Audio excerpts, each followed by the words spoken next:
Welcome to TheoTrade. This is Don Kaufman, December 11th, 2020. Doing the weekend update here on a Friday evening. Will the Bears make a year-end appearance? I think many of you probably realize that, yeah, I've got a couple of bearish positions on. In fact, I'm actually going to detail many of those bearish positions in this weekend's update. Let's jump right into it here and just a little bit of discussion in some of the trade, not only throughout the course of this week, which almost had a little bit of a bearish tone to it, but a change of tone in the markets as a whole.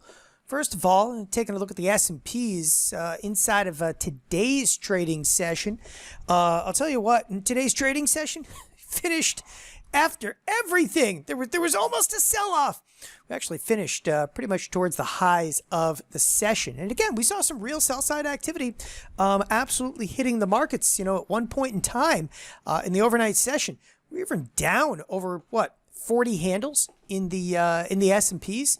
Yeah, it was looking like it was going to be a real down day right up until the point they actually bought the marketplace. In fact, the Dow even finished slightly higher on the trading session.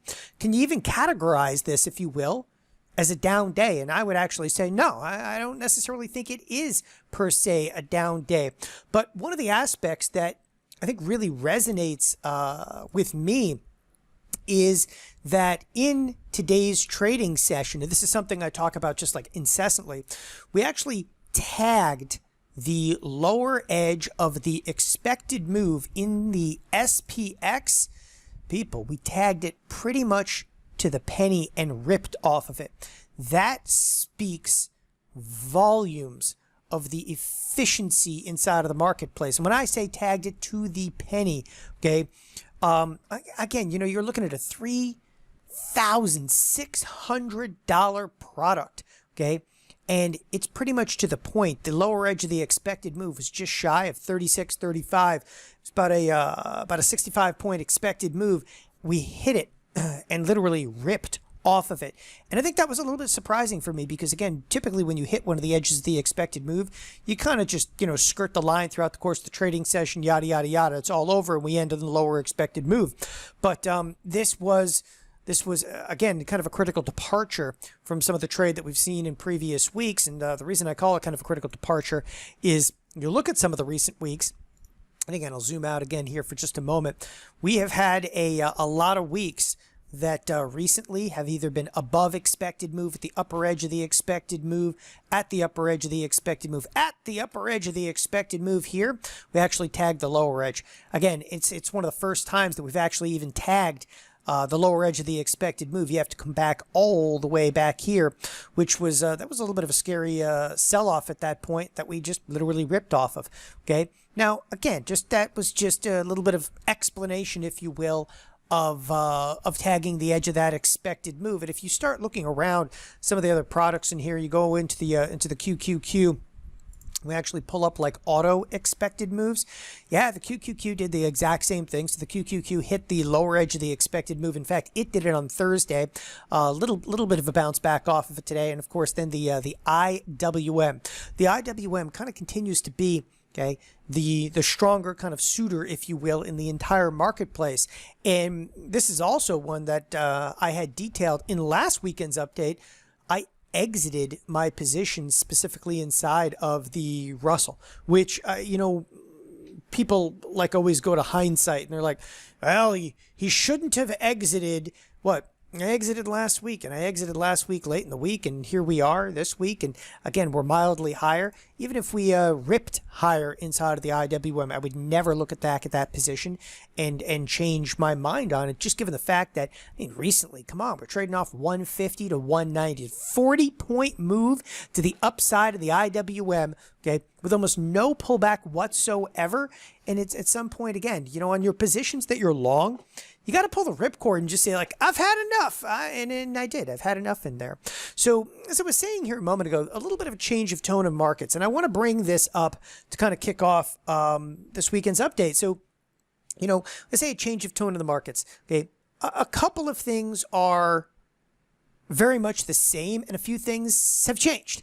One of the things that I saw that changed a lot, and it was very specific to some earnings announcements.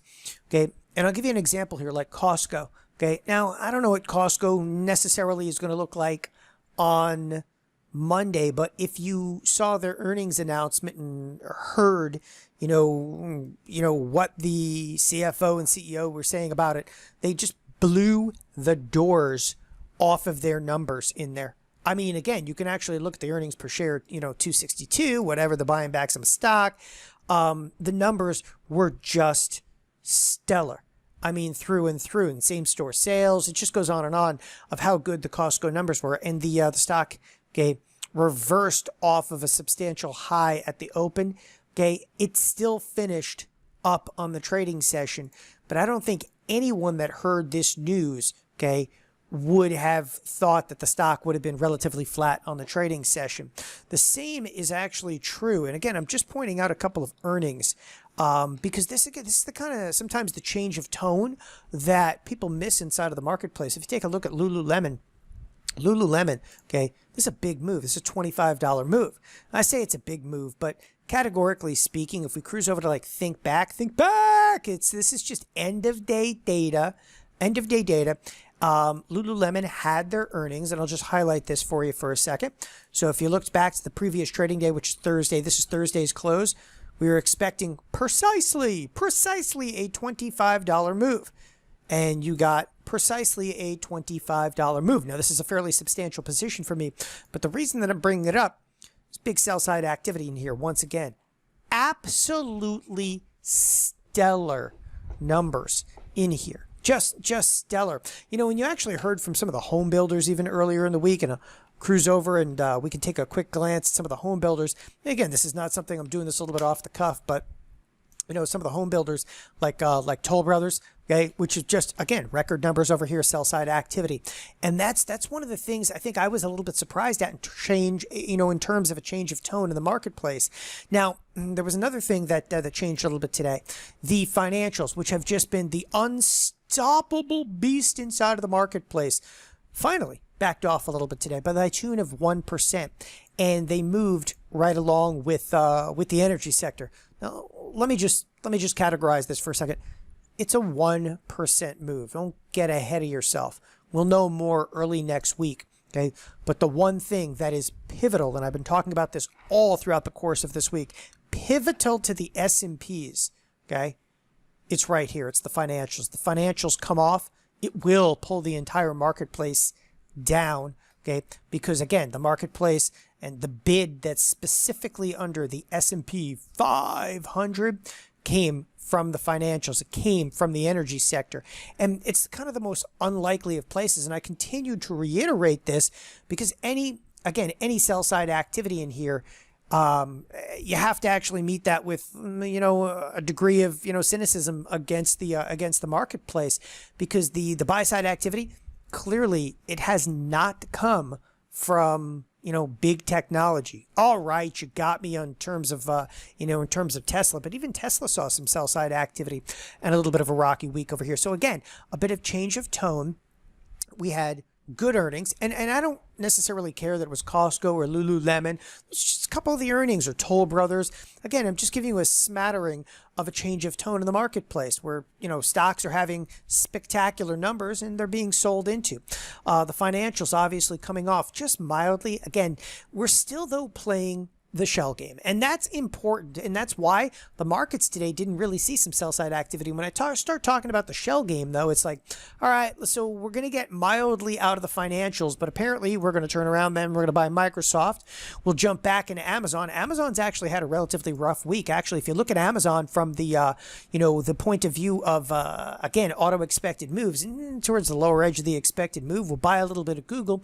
This is the shell game. And again, Google also had a bit of a week where, again, it saw a little sell side activity and bounced off of it.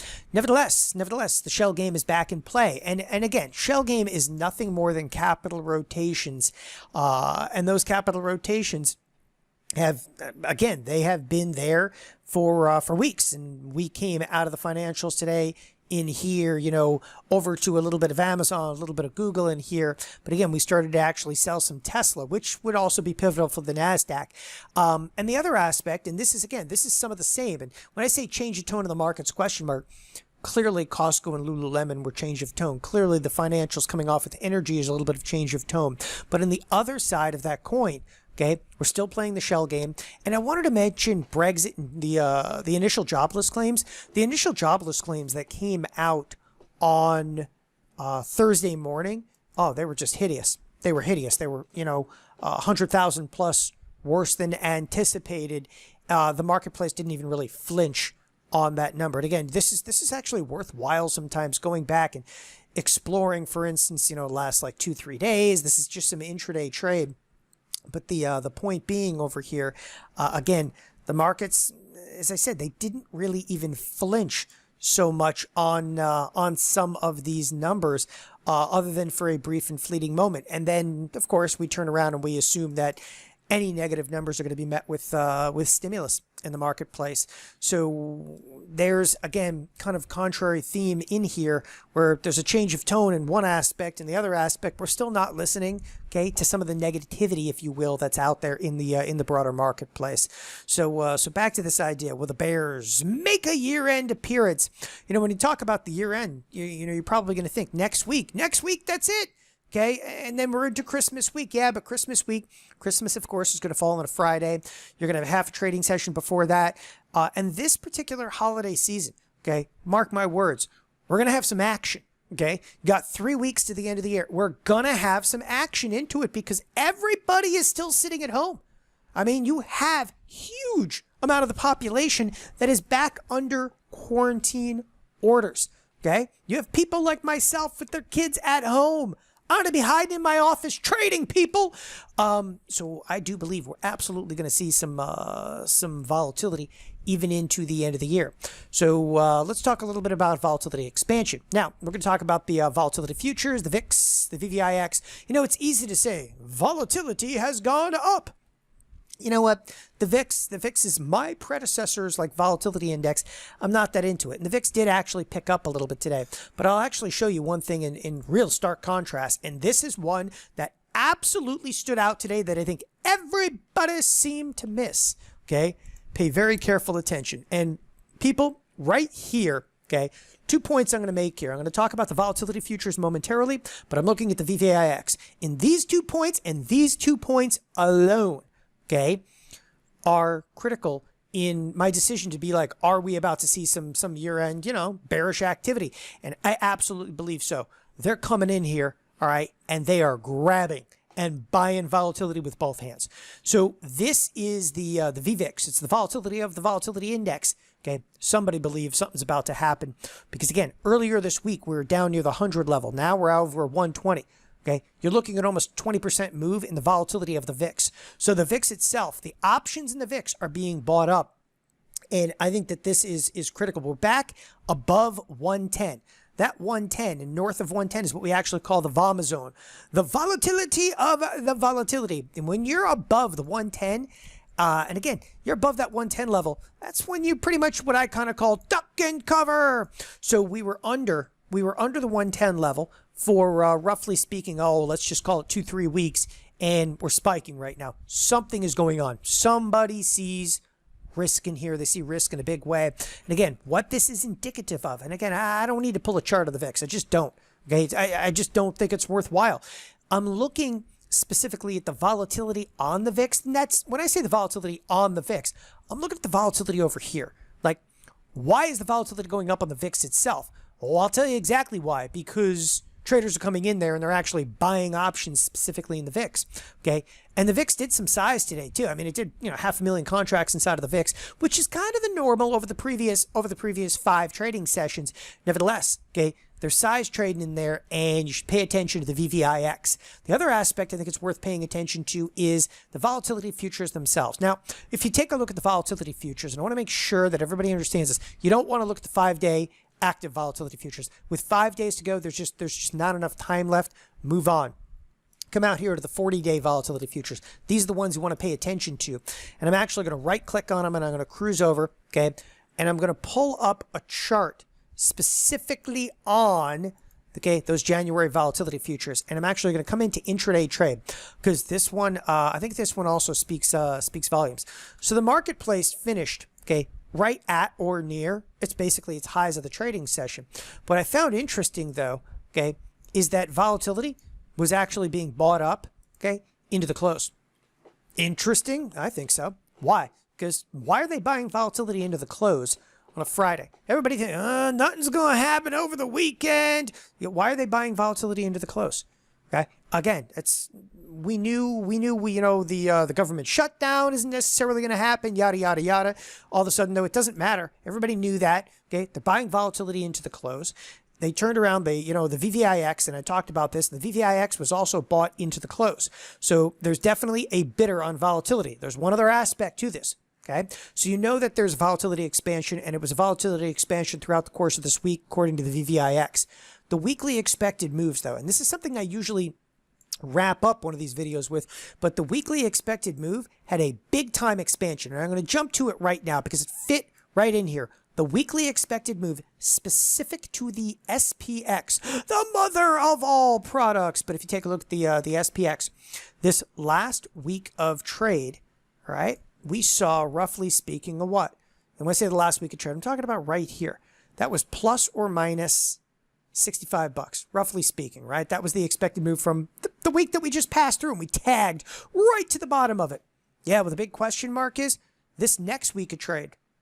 Why are we basically at an $86 expected move? Big time expansion of volatility. All right. So this is, and everyone's like, well, there's news, there could be Brexit, there could be this. Okay. I get it.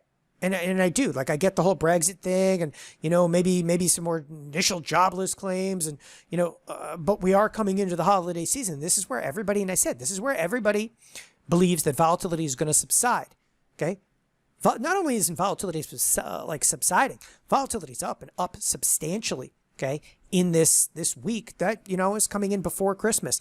And that is a critical departure from some of the action that we've seen lately. All right. The other thing I just, I had to mention this. So I don't think this is too much change of tone, but, okay.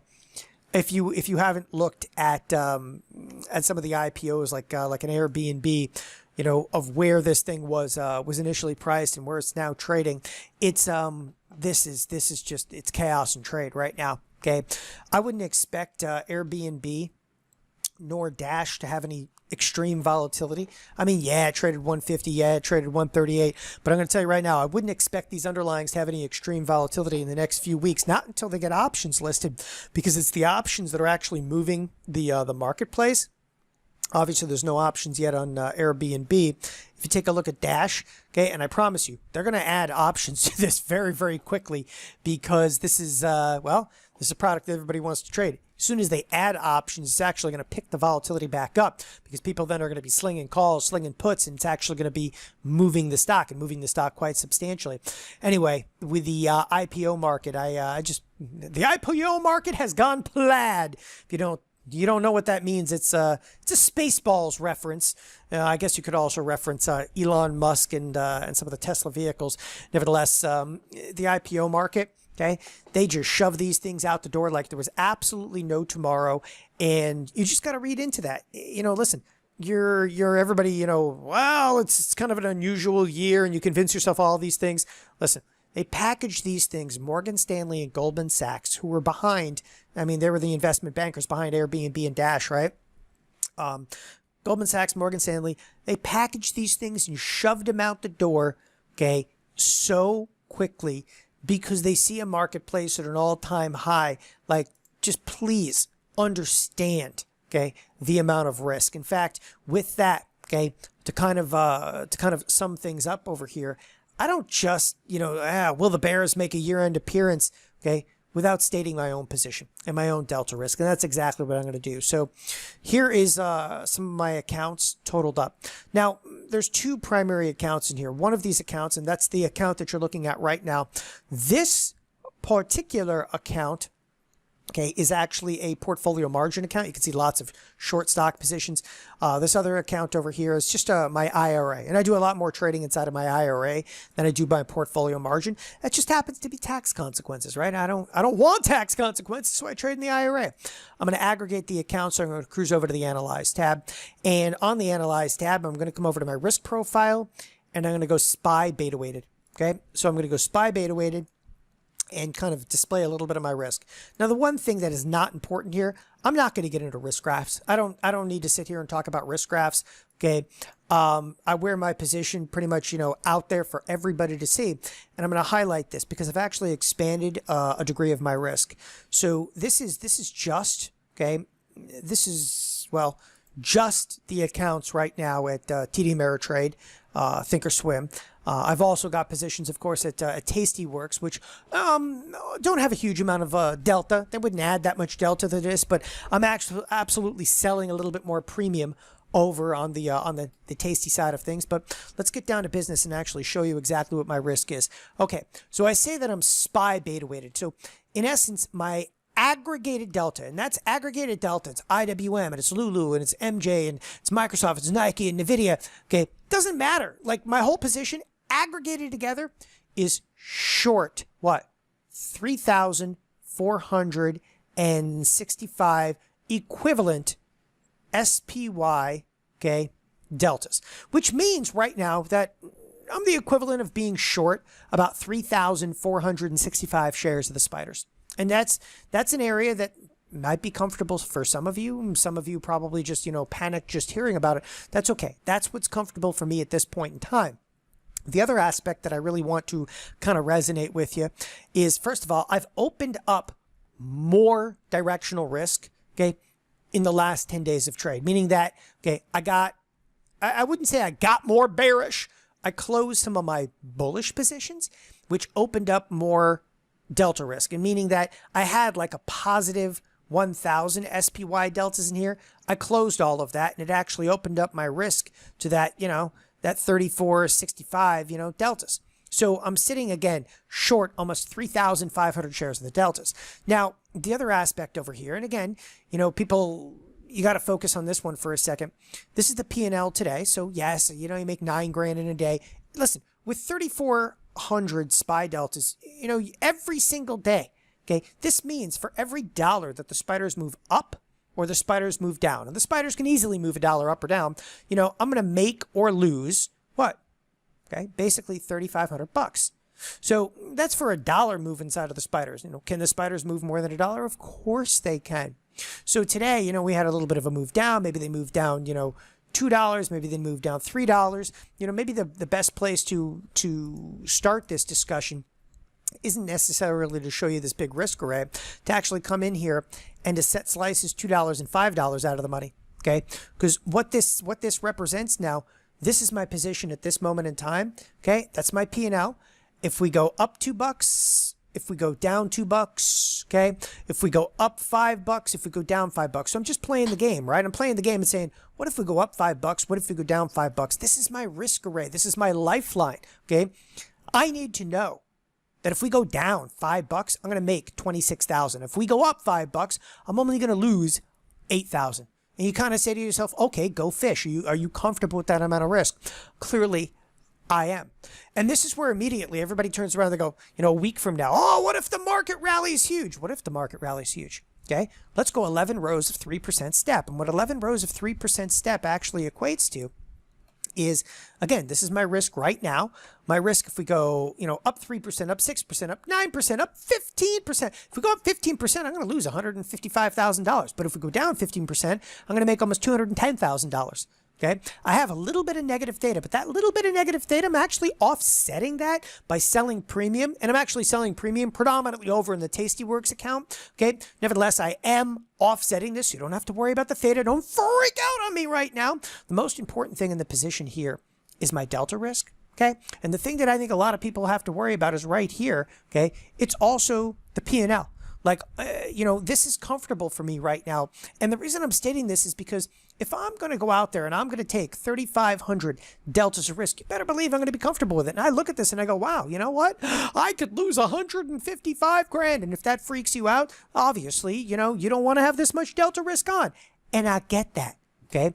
But I wanted to show you where I was at this point in time and where I am in terms of my own risk and aggregated through a multitude of accounts, because again, I don't like to discuss the marketplace without presenting again all of my own positions to you, to not only further, and this is not in any way, shape, or form, it's not in any way, shape, or form to get you to be bearish. I don't need you to be bearish. Okay.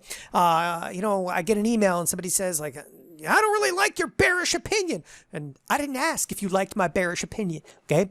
But I am going to display my risk to you at all times and P&L on these positions over time, because people, that's what's important in the marketplace. What's important in the marketplace is you understand, okay, obviously a risk. And I'm actually going to use my risk to help you understand yours. So with that, I'll call it an evening here, and I hope you guys have a wonderful weekend. Thanks again, everybody, for joining us here at TheoTrade.